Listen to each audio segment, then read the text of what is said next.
நம் நாட்டில் பெற்றோர்கள் கட்டாயப்படுத்தி ஃபோர்ஸ் பண்ணி அவங்க மகனுக்கோ மகளுக்கோ கல்யாணம் பண்ணுறது நடக்குது. ஏதோ நினைக்கிறாங்க, நாங்கள் கல்யாணம் பண்ணிட்டு வச்சுட்டா அதெல்லாம் யாராமல் சரியாக போயிடலான்ட்டு. எப்படி சரியாக போகும்? பிரச்சனை தான் முடியும். நடந்திருப்பார் இவருக்கு. அவர் மேலே கேஸ் போட்டாங்க ஆண்மை இல்லைன்ட்டு. புரிஞ்சுக்கணும்ப்பா, ஜாதகம் மட்டும் பார்த்தா பலன் கிடைக்காது. நீங்க பார்த்த பொண்ணு அவருக்கு பிடிச்சிருக்கான்னு நீங்க செக் பண்ணியிருக்கணும்.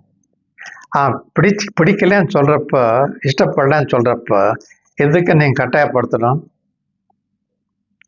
இந்த பொண்ணு இல்லைன்னா இன்னொரு பொண்ணை பார்க்கலாம், அதுக்கு என்னப்போ? அதே மாதிரிதான் ஒரு பெண்ணை கூட யாரும் பெற்றோர்கள் கட்டாயப்படுத்தக்கூடாது.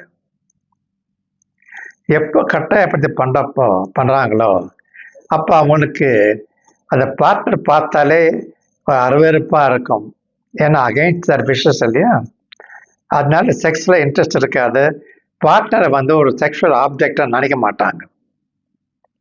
பொதுவாக ஒரு ஆணுக்கு ஒரு அழகான பெண்ணை பார்த்தா ஆசை வரும், இது இயல்பு சகஜம்.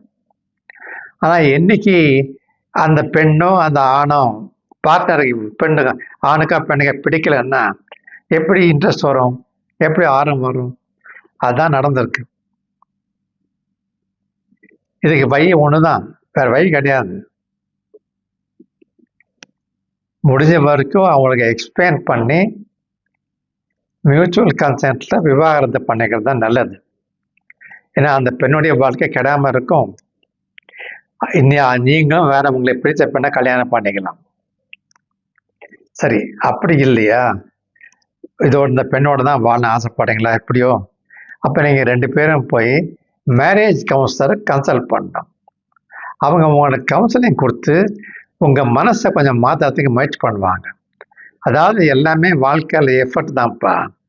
இப்போ நம்ம ஒன்று பிடிக்கலன்னு இன்னைக்கு சொல்கிறோம், கரெக்டு.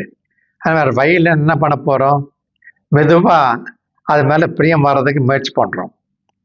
அதே மாதிரி தான் நீங்கள் கல்யாணம் பண்ணிக்கின மனைவி இருக்கு இல்லையா, அந்த அம்மாவில் கொஞ்சம் நல்ல குணம் இருக்கும். அதை பார்த்து அப்ரிஷியேட் பண்ண கற்றுக்குவாங்க. எப்பப்போ உங்கள் பார்ட்னர் இருக்கிற நல்ல பாசிட்டிவ் பாயிண்ட் நீங்கள் திங்க் பண்ணுறீங்களோ, அதை பார்த்து யோசனை செய்கிறீங்களோ, அப்போ உங்களுக்கு மனசு மாறதுக்கு வாய்ப்பு இருக்கு. ஏன்னா வேணாம் சொல்லியிருந்தா நீங்கள் கட்டாயமாக ஒத்துக்கக்கூடாது இந்த கல்யாணத்துக்கு. நீங்கள் ஒத்துக்கிட்டீங்க, இப்போ பிடிக்கலன்னா இப்போ இல்லை அர்த்தமே கிடையாது. புரிஞ்சுதா?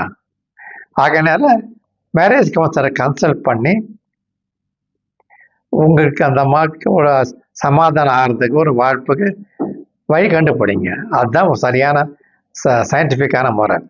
இப்போ கோர்ட்டில் போயிடுச்சுன்னு கேஸுன்னா அதுக்கு நீங்கள் லாயர் தான் கன்சல்ட் பண்ண. நான் மருத்துவம் என்னால் ஒன்றும் சொல்ல முடியாது. ஆனால் முடிஞ்சால் லாயர்கிட்ட எக்ஸ்பிளைன் பண்ணி இது மாதிரி இருக்குன்னு சொல்லிட்டு அவர் ஏதாவது மத்தியஸ்தம் பண்ணட்டும், அது நல்லது உங்களுக்கு. அதை தவிர நான் என்ன பண்ணுறதுன்னா மருத்துவ ரீதியாக நாங்கள் யாரும் ஒன்றும் பண்ண முடியாது.